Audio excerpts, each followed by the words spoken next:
With the very exciting release of the new Ryzen 2 CPUs, one of the main things that I've been thinking is, I wonder what Intel's gonna do.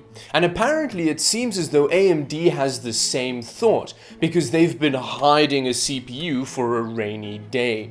Hello and welcome, my name's David and this is the channel where I do tech stuff. And this is another episode of This Week in the Tech News. A lot of branding there.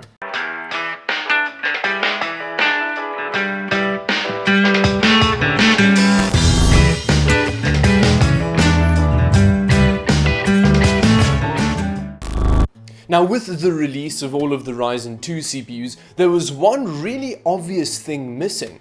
Where the hell was the 2800X? I mean, the headline of the first generation Ryzen CPUs was the 1800X, and now the kind of highest end CPU is the 2700X. Somehow that doesn't make sense. Now, AMD has actually commented on a lack of the 2800X in their current lineup, and they said that the reason that they didn't actually release one is because they feel the current lineup of CPUs covers them well enough, and it places them exactly where they want to be in the market at the moment.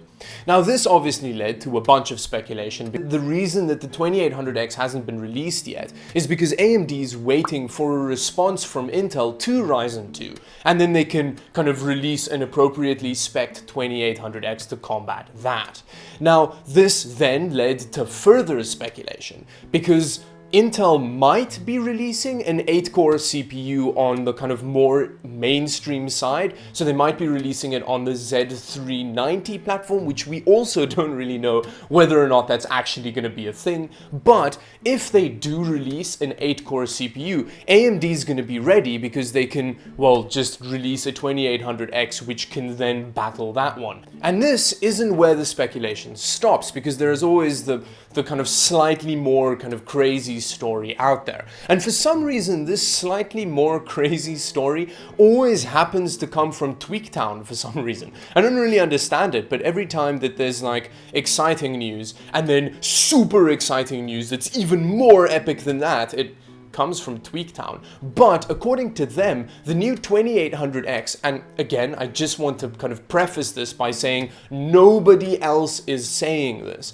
but according to TWTN, there might be a 10-core, 20-thread 2800X coming out, which will be awesome. And again, according to them, this actual CPU will be able to overclock past 4 GHz, which is amazing. 10 cores and 20 threads at that kind of speed would be a productivity monster, and it might be able to compete against an 8-core mainstream Intel CPU.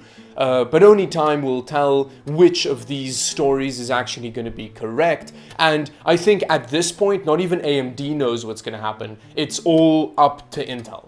Now, continuing on the TWTN train, according to them, AMD might be releasing a mini version of the RX Vega graphics cards. Now, again, no one else is really reporting this, but it does seem reasonable because, well, because of HBM2 being on the GPU die, it means that you need less PCB space for actual memory modules, so you can make a smaller one. And if they can make a tiny 1080 Ti, they can make a tiny RX Vega.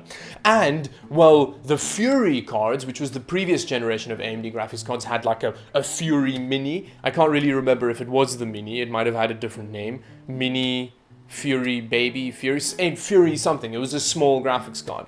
Now, again, this seems quite exciting.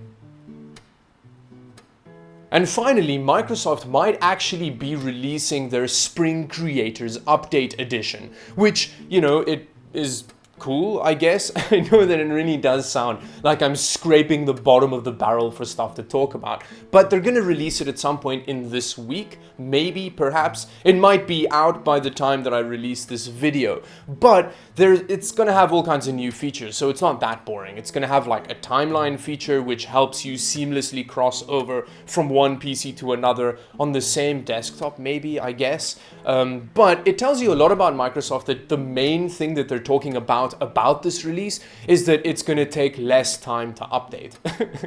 I mean, it's going to take 30 minutes as opposed to like the 80 to 120 minutes that the older updates did.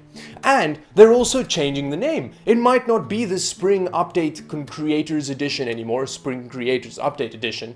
Spring Creators Edition Update, I think, is the order that it's in. They're now just changing it to the April update, which is even worse somehow. I really wonder how much the guy got paid who came up with that, because it really is gonna, I'm sure it's a lot more than it should have been.